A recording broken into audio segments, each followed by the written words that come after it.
ನಮ್ಮ ಮೈಸೂರು ನಮಸ್ಕಾರ Mysuru. Hey guys, it's me Sriharsha. Welcome to my YouTube channel. అందరూ ఎలా ఉన్నారు? ఈ రోజు మనం ది టైగర్ ఆఫ్ మైసూర్ గురించి ఎన్నో రహస్యాలు తెలుసుకోబోతున్నాం. ఆయన ఎవరో కాదు, మన మైసూర్ సామ్రాజ్యాన్ని పాలించిన రాజు టిప్పు సుల్తాన్.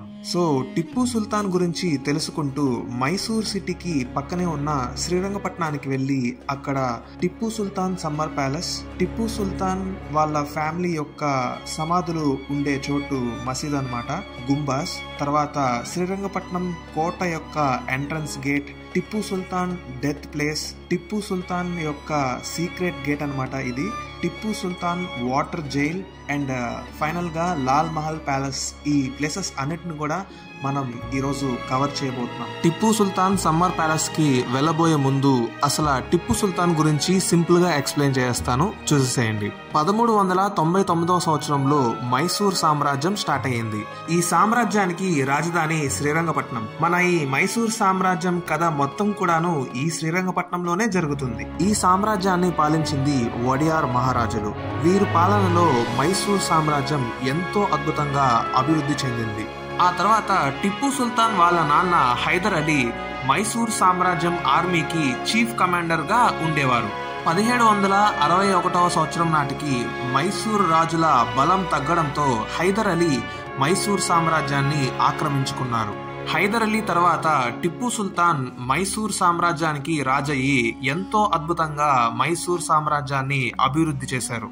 బ్రిటిషర్లు భారతదేశాన్ని ఆక్రమించుకుంటున్న సమయంలో టిప్పు సుల్తాన్ బ్రిటిషర్లకు ఎదురు నిలిచి 2 ఆంగ్లో మైసూర్ యుద్ధాల్లో గెలిచారు. టిప్పు సుల్తాన్ యొక్క యుద్ధ నైపుణ్యం ఎంత గొప్పగా ఉంటుందో మనందరం మన పాఠ్య పుస్తకాల ద్వారా తెలుసుకున్నాం. కానీ మనందరికీ తెలియని విషయం ఏంటంటే ఈ 2 ఆంగ్లో మైసూర్ యుద్ధాల్లో టిప్పు సుల్తాన్ సైన్యం మెటల్ రాకెట్స్ సహాయంతో బ్రిటిషర్లను బెదరగొట్టారు.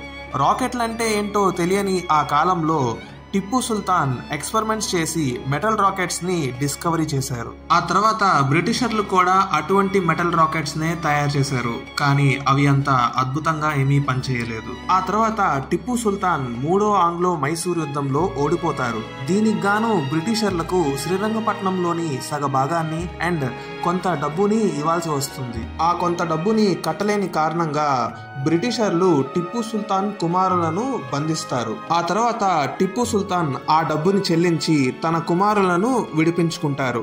జరిగిన అవమానాన్ని భరించలేక టిప్పు సుల్తాన్ రాబోయే యుద్ధంలో ఎలాగైనా సరే బ్రిటిషర్లను భారతదేశం నుంచి తరిమి కొట్టాలని ప్రణాళికను సిద్ధం చేసుకుంటూ ఉంటారు. ఈ 3 ఆంగ్లో మైసూర్ యుద్ధాల ద్వారా బ్రిటిషర్లకు అర్థమైంది ఏంటంటే టిప్పు సుల్తాన్ ని ఓడించడం అంత సులువు కాదని. టిప్పు సుల్తాన్ వేసుకున్న ప్లాన్ గురించి బ్రిటిషర్లకు ముందుగానే తెలిసిపోతుంది. అది ఎట్లాగంటే బ్రిటిషర్లు టిప్పు సుల్తాన్ ని తెలివిగా చంపాలని డివైడ్ అండ్ రూల్ పాలసీ ఐడియాతో టిప్పు సుల్తాన్ రాజ్యానికి సంబంధించిన 2 వ్యక్తుల నుండి టిప్పు సుల్తాన్ ప్లాన్ గురించి, శ్రీరంగపట్నం కోట రహస్య మార్గాల గురించి అన్ని వివరాలు తెలుసుకుంటారు.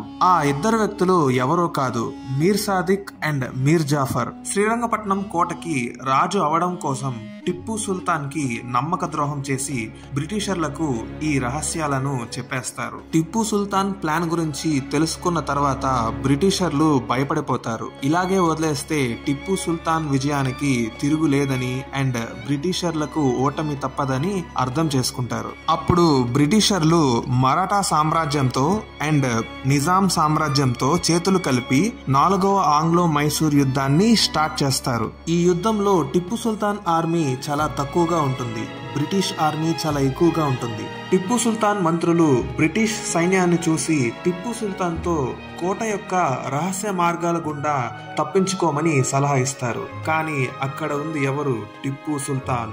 భయపడి వెన్ను చూపించే మనిషి కాదు టిప్పు సుల్తాన్. తన మీసాన్ని మెలేసి తన సైన్యంతో కలిసి ఎదురొచ్చిన బ్రిటిష్ సైనికులను చంపుకుంటూ ముందుకు వెళ్తున్నారు. అలా ఈ 4వ ఆంగ్లో మైసూర్ యుద్ధం కొన్ని రోజుల పాటు ఎంతో ఘోరంగా జరుగుతుంది. టిప్పు సుల్తాన్ కి గాయాల వల్ల రక్తం కారుతున్నా సరే యుద్ధాన్ని ఆపలేదు. అలా చివరికి ఒక బ్రిటిష్ సైనికుడి తూటాకి టిప్పు సుల్తాన్ బలయ్యారు. మన భారతదేశం కోసం వీరమరణం పొందారు. 1799 సంవత్సరంలో టిప్పు సుల్తాన్ మరణించిన తర్వాత బ్రిటిషర్లు శ్రీరంగపట్నం రాజ్యం నుండి ఎంతో విలువైన బంగారు ఆభరణాలను, వజ్రాలను, విలువైన వస్తువులను అన్నిటినీ కూడాను కాజేసి ఇంగ్లాండ్ కి తీసుకెళ్లిపోతారు. మీర్ సాదిక్ అండ్ మీర్ జాఫర్ వీరిద్దరిని కూడా బ్రిటిషర్లు శ్రీరంగపట్నానికి రాజును చేయకుండా కావేరీ నదిలో ఉన్న ముసళ్ళకి ఆహారంగా ఇచ్చేస్తారు. ఎందుకనంటే టిప్పు సుల్తాన్ కి నమ్మక ద్రోహం చేసిన వారు బ్రిటిషర్లకు మోసం చేయరని గ్యారంటీ ఏంటి? అందుకనే వారిద్దరిని బ్రిటిషర్లు చంపేస్తారు. సో ఇప్పుడు మనం ఈ టిప్పు సుల్తాన్ సమ్మర్ ప్యాలెస్ లోపలికి వెళ్ళిపోదాం పదండి. ఎంట్రన్స్ గేట్ దగ్గర సెక్యూరిటీ గార్డ్ మిమ్మల్ని గైడ్ చేస్తారనమాట. గవర్నమెంట్ వెబ్సైట్ లో ఈ టికెట్ ని ఎలా కొనుక్కోవాలో ఏంటో అనేది. ఈ ప్యాలెస్ అసలు పేరు దరియా దౌలత్ బాగ్. ఈ ప్యాలెస్ లో మనకి టిప్పు సుల్తాన్ కి సంబంధించిన చరిత్ర మొత్తాన్ని కూడా మనం ఇక్కడ చూడొచ్చు. ఈ ప్యాలెస్ కన్స్ట్రక్షన్ ని 1778 సంవత్సరంలో హైదర్ అలీ గారు స్టార్ట్ చేస్తే 1784 సంవత్సరంలో టిప్పు సుల్తాన్ గారు కంప్లీట్ చేశారు. అసలు చూడండి ఈ గార్డెన్ మొత్తం కూడా ఎంత అద్భుతంగా ఉందో.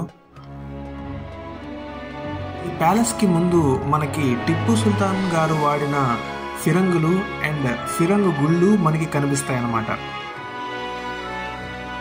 ఈ కోట కట్టిన విధానం గనక మనం చూస్తే ఇండో సార్సనిక్ స్టైల్లో మనకి కనిపిస్తుంది. ఈ కోట మొత్తాన్ని కూడా టేకు చెక్కతో కట్టించారు.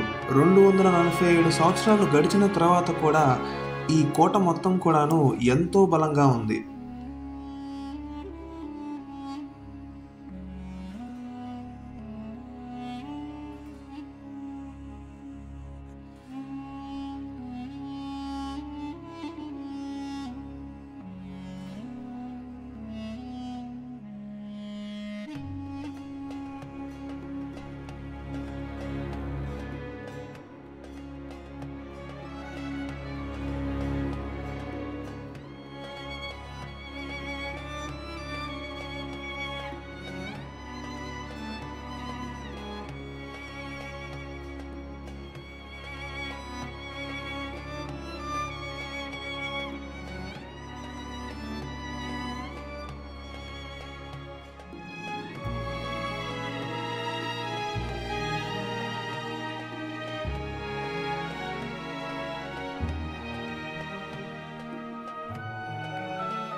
మీరు చూస్తున్న ఈ అద్భుతమైన పెయింటింగ్స్ అన్నిటినీ కూడాను న్యాచురల్ కలర్స్తో పెయింట్ చేశారు.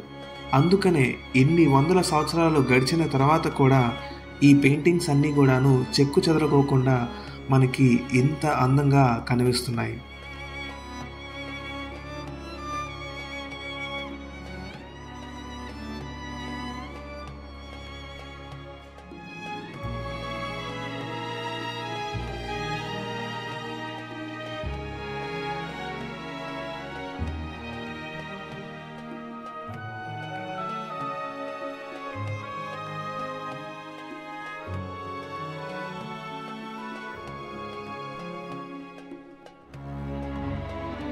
శ్రీరంగపట్నం ఊరు మొత్తం కూడాను పచ్చని పొలాలతో ఎంతో ఆహ్లాదకరంగా ఉంది.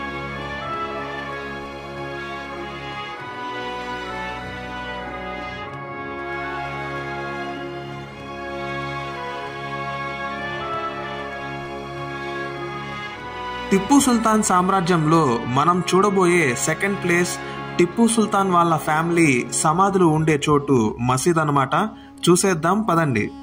సో ప్రస్తుతం నేను గుంబాజ్ అనే మసీద్ దగ్గర ఉన్నాను అనమాట. ఇది టిప్పు సుల్తాన్ వాళ్ళ నాన్న హైదర్ అలీ కోసం కట్టించిన మసీద్ అనమాట. ఇది టిప్పు సుల్తాన్ వాళ్ళ తల్లిదండ్రుల కోసం ఈ మసీద్ ముందు ఇంత అద్భుతంగా ఈ రెక్టాంగిల్ గార్డెన్ ని కట్టించారు. ఈ మసీద్ ని 1782 సంవత్సరం నుండి 1784 సంవత్సరం ఆ మధ్య కాలంలో టిప్పు సుల్తాన్ గారు కట్టించారు. ఈ మసీద్ ని మొదటగా టిప్పు సుల్తాన్ వాళ్ళ తల్లిదండ్రుల కోసం కట్టించారు.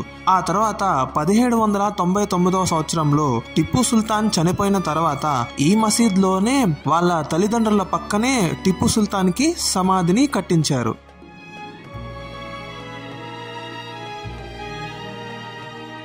ఈ మసీద్ మొత్తాన్ని కూడా ఇస్లామిక్ స్టైల్లో కట్టించారు. ఇక్కడ గనక మీరు చూస్తే టిప్పు సుల్తాన్ వాళ్ళ అబ్బాయి నిజాముద్దీన్ యొక్క సమాధి మనకి ఇక్కడ కనిపిస్తుంది. ఆ సమాధి పక్కనే మనకి టిప్పు సుల్తాన్ వాళ్ళ భార్య రుకియా బేగం యొక్క సమాధి కూడా మనకి ఇక్కడ కనిపిస్తుంది. అంతేకాదు ఈ గుంబాజ్ లో టిప్పు సుల్తాన్ కి సంబంధించిన ఫ్యామిలీ మెంబర్స్, రిలేటివ్స్, సోల్జర్స్ వారి అందరి సమాధులు కూడా ఇక్కడే మనకి కనిపిస్తాయి. మీరు చూస్తున్న ఈ స్తంభాలన్నింటినీ కూడాను బ్లాక్ గ్రానైట్ స్టోన్ తో తయారు చేశారు. అసలు ఈ మసీద్ ఆర్కిటెక్చర్ చూసారా ఎంత అద్భుతంగా ఉందో. నాకైతే అసలు మాటలు రావట్లేదు.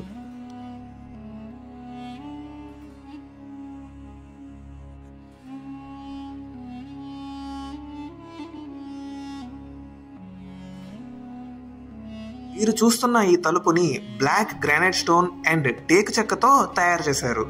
కానీ ఈ తలుపుని ఇంతకు ముందు బంగారంతో తయారు చేశారు.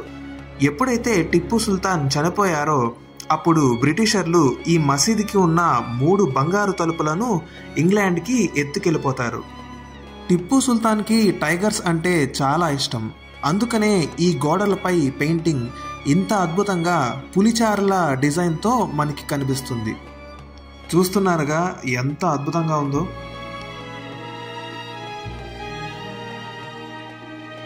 మీరు ఇప్పుడు చూస్తున్న ఈ 3 సమాధులు టిప్పు సుల్తాన్ వాళ్ళ అమ్మ ఫాతిమా బేగం, వాళ్ళ నాన్న హైదర్ అలీ అండ్ పులి చర్మం క్లాత్ కప్పిన సమాధి టిప్పు సుల్తాన్ది. వీళ్ళ గురించి తాత ఎక్స్ప్లెయిన్ చేస్తాడు, వినేయండి. ये पहला है टिप्पू सुल्तान का समाधि है। टिप्पू सुल्तान का उनका खास नाम है अब्दुल फतेह अली खान, फादर हैदर अली बहादुर, माता जी फातिमा बेगम, फखरुन्निसा, माँ बाप और बेटे सभी टिप्पू सुल्तान ने माँ बाप के लिए बनाया। ये पेंटिंग है वो जमाने का है। ये 230 साल का पुराना पेंटिंग। हजरत टिप्पू सुल्तान ने बाग के ऊपर फाइट कर रहे टाइगर का पेंटिंग। इसकी ऊंचाई है 60.5 है। ये तीनों डोर गोल्ड था। ब्रिटिश लूट कर चले गए। टिप्पू सुल्तान के 2 बीवियाँ थे। एक बीबी है तमिलनाडु की और एक बीबी है रुकिया बेगम, फातिमा बेगम। एक फातिमा बेगम, एक रुकिया बेगम। 7 लड़की, 1 डॉक्टर, 2 वाइफ। वो बिड़ा के पत्थर है। वो टाइम में एक पिलर को 10,000 रुपए, अब एक को 2 लाख रुपए। और बाप और बेटा 2 भी मिलके 36 साल राज किए। 36 लगा के टिप्पू सुल्तान के अब्बा की अम्मी की। सलाम। क्या भी आपका खुशी है, क्या भी नजराना, क्या भी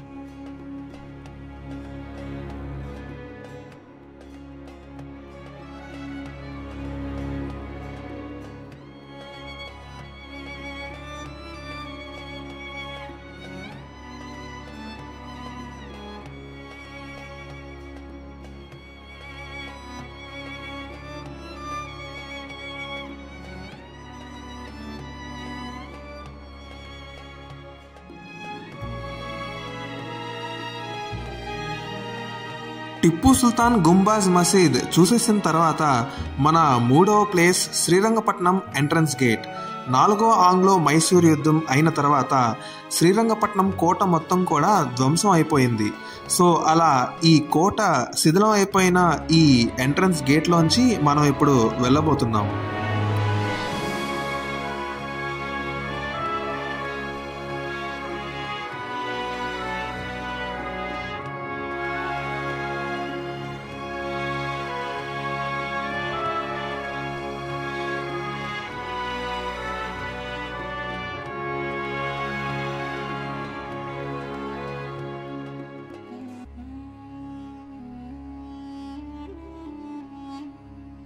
ఈ కోట ఎంట్రన్స్ గేటు పక్కనే టిప్పు సుల్తాన్కి సంబంధించిన ఇంకొక మసీద్ మనకి కనిపిస్తుంది.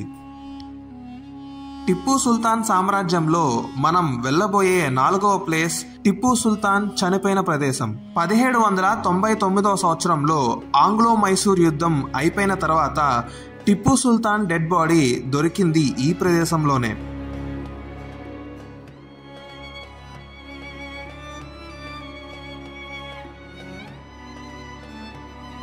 టిప్పు సుల్తాన్ సామ్రాజ్యంలో మనం వెళ్ళబోయే 5th ప్లేస్ టిప్పు సుల్తాన్ వాటర్ గేట్ అనమాట. యాక్చువల్గా ఇది వాటర్ గేట్ కాదు, శ్రీరంగపట్నం కోట లోపలికి వెళ్ళడానికి ఇది ఒక రహస్య మార్గం. బ్రిటిషర్లకు ఈ మార్గం గురించి తెలియకూడదని టిప్పు సుల్తాన్ తెలివిగా వాటర్ గేట్ అని రాయించారు. మీకు ఈ వీడియోలో ముందుగా చెప్పినట్లుగా మీర్ సాదిక్ 1799వ సంవత్సరంలో బ్రిటిషర్లకు ఈ రహస్య మార్గం గురించి చెప్పేసి టిప్పు సుల్తాన్ కి నమ్మక ద్రోహం చేస్తాడు. బ్రిటిషర్లు ఈ రహస్య మార్గం గుండా శ్రీరంగపట్నం కోట లోపలికి ఎలా సీక్రెట్ గా వచ్చారనేది నేను మీకు ఇప్పుడు క్లియర్ గా ఎక్స్ప్లెయిన్ చేస్తాను, జాగ్రత్తగా వినండి. ఇప్పుడు ప్రస్తుతం మనం శ్రీరంగపట్నం కోట లోపల నుండి బయటకు వచ్చేసాం. ఇలా స్ట్రైట్ గా ఇంకొంచెం ముందుకు వెళ్తే మనకి ఇంకొక కోట గోడ శిథిలాలు కనిపిస్తాయి. నాకు టైం సరిపోక నేను ముందుకి వెళ్ళలేకపోయాను, కానీ నేను మీకు ఇప్పుడు శ్రీరంగపట్నం ఒరిజినల్ మ్యాప్ ని చూపిస్తూ క్లియర్ గా ఎక్స్ప్లెయిన్ చేస్తాను. ఈ మ్యాప్ ని చూస్తే మీకు అర్థమవుతుంది, శ్రీరంగపట్నం అనేది ఒక ఐలాండ్ లాగా ఉంటుందన్నమాట. ఈ మధ్యలో ఉన్నదే శ్రీరంగపట్నం కోట అన్నమాట. అండ్ ఈ కోట చుట్టూతా మీరు చూస్తే 2 గ్రీన్ కలర్ లైన్స్ మీకు కనిపిస్తున్నాయి. ఈ 2 గ్రీన్ కలర్ లైన్స్ ఏంటంటే కోట యొక్క రక్షణ గోడలు అన్నమాట. 30 నుండి 40 అడుగుల ఎత్తులో ఉంటాయి. అవును, మీరు విన్నది కరెక్టే. ఈ కోటకి 2 రక్షణ కోట గోడలు ఉన్నాయి. సో బ్రిటిషర్లు శ్రీరంగపట్నం కోట లోపలికి రావాలంటే భూమి మార్గం గుండా కావేరీ నది ఒడ్డు వరకు చేరుకొని పడవల సహాయంతో కావేరీ నదిని దాటి ఆ తర్వాత మొదటి కోట గోడను కూడా దాటేసి ఇక్కడికి వచ్చేసేయాలన్నమాట. ఇక్కడికి వచ్చిన తర్వాత ఈ రహస్య మార్గం ద్వారా బ్రిటిషర్లు కోట లోపలికి వచ్చేసేయచ్చు అన్నమాట. అంతేకాదు, ఈ రహస్య మార్గం గుండా కోట లోపలికి బ్రిటిషర్లు వెళ్లాలంటే అంత ఈజీ కాదు. ఎందుకనంటే మొదటిగా ఈ టేకు చెక్కు ఉన్న ద్వారాన్ని దాటుకుంటూ లోపలికి రావాలి. ఇది కేవలం మొదటి ద్వారం మాత్రమే. ఆ తర్వాత కొండరాళ్లతో సీల్ చేసిన డోర్ ని గన్ పౌడర్ బాంబులతో బద్దలు కొట్టుకొని ముందుకు రావాల్సి ఉంటుంది. ఈ రెడ్ కలర్ యారోస్ ని చూస్తే మనకి డోర్ యొక్క బండ బోల్ట్ హోల్స్ కనిపిస్తాయి అన్నమాట. అదే విధంగా 3వ గేటును కూడా బద్దలు కొట్టిన తర్వాతే బ్రిటిషర్లు శ్రీరంగపట్నం కోట లోపలికి రావడానికి అవకాశం ఉంటుంది. అలా బ్రిటిషర్లు టిప్పు సుల్తాన్ని చంపేసి శ్రీరంగపట్నం కోటని ఆక్రమించుకుంటారు. టిప్పు సుల్తాన్ సామ్రాజ్యంలో మనం వెళ్ళబోయే 6th place Tipu Sultan underground water jail. So ప్రస్తుతం నేను ఇప్పుడు భూమిపై ఉన్నానన్నమాట. ఇలా మనం మెట్లు దిగి కిందకి వెళ్ళిపోతే మనం అండర్ గ్రౌండ్ లోపలికి వెళ్ళిపోతాం. ఈ అండర్ గ్రౌండ్ వాటర్ జైల్లో టిప్పు సుల్తాన్ 1028 మంది బ్రిటిషర్లను బంధించి చిత్రహింసలు పెట్టి చంపేస్తారు. మీరు చూస్తున్న ఈ హోల్స్ నుంచే వాటర్ ఫ్లో ఈ అండర్ గ్రౌండ్ వాటర్ జైల్ కి వస్తుందన్నమాట. బ్రిటిషర్లను టిప్పు సుల్తాన్ ఈ జైలులో బంధించి చిత్రహింసలు పెడుతున్నాడని కోపంతో బ్రిటిషర్లు ఈ జైలు సీలింగ్ పైకి పిరంగితో పిరంగి గుండును పేల్చారు. అలా ఈ జైల్ రూఫ్ కి ఒక పెద్ద హోల్ పడుతుంది. ఈ సంఘటనకి గుర్తుగా ఈ ఫిరంగిని తీసుకొచ్చి ఇక్కడ పెట్టారన్నమాట. టిప్పు సుల్తాన్ రోజు ఈ జైలుకి వచ్చి ఎంతమంది బ్రిటిషర్లు చనిపోయారు, ఎంతమంది బ్రిటిషర్లు ఈ జైలులో ప్రస్తుతం ఉన్నారు, ఆ లెక్కలన్నీ కూడా తనే చూసుకునేవాడంట.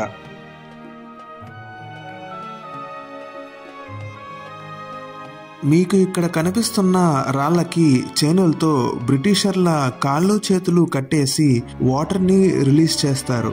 బ్రిటిషర్లు ఈ వాటర్ లో నిండా మునిగిపోయిన తర్వాత టిప్పు సుల్తాన్ చిత్రహింసలు పెట్టి చంపేస్తారు.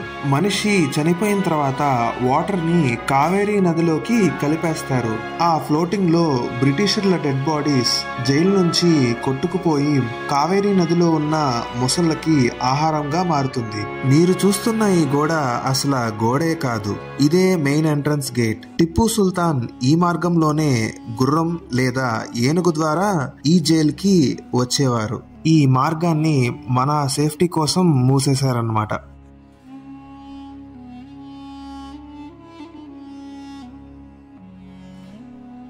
అప్పట్లో ఈ మెట్ల మార్గం ద్వారానే పైనుంచి కిందకి వచ్చేవారు.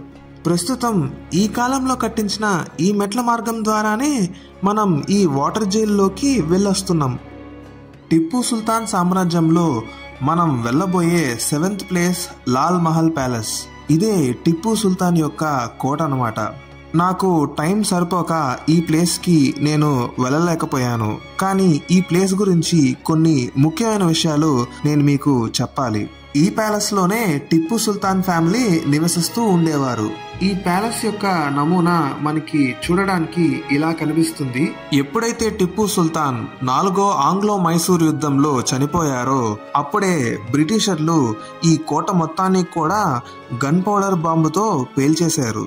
అలా బ్రిటిషర్లు ఈ కోటలో ఉన్న బంగారం, వజ్రాలు, విలువైన వస్తువులు అన్నిటినీ కూడాను దోచుకెళ్లిపోయారు. బ్రిటిషర్లు ఇంగ్లాండ్కి దోచుకెళ్లిపోయిన వస్తువుల్లో ఒక ముఖ్యమైన వస్తువు ఏంటంటే అది టిప్పు సుల్తాన్ సింహాసనం. ఆ సింహాసనం బంగారంతో తయారు చేశారు. ఆ బంగారు సింహాసనాన్ని ఒకేసారి దోచుకోలేక ఆ సింహాసనాన్ని 4 భాగాలుగా నరికేసి అప్పుడు ఆ 4 భాగాలను ఇంగ్లాండ్కి తీసుకెళ్లిపోయారు బ్రిటిషర్లు. అలా ఈ అద్భుతమైన టిప్పు సుల్తాన్ చరిత్ర ఇంతటితో ముగుస్తుంది.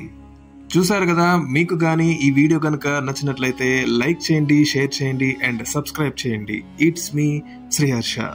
మళ్ళీ నేను మీ ముందుకి ఒక సరికొత్త అద్భుతమైన వీడియోతో వచ్చేస్తాను. Until then, take care. Thank you so much.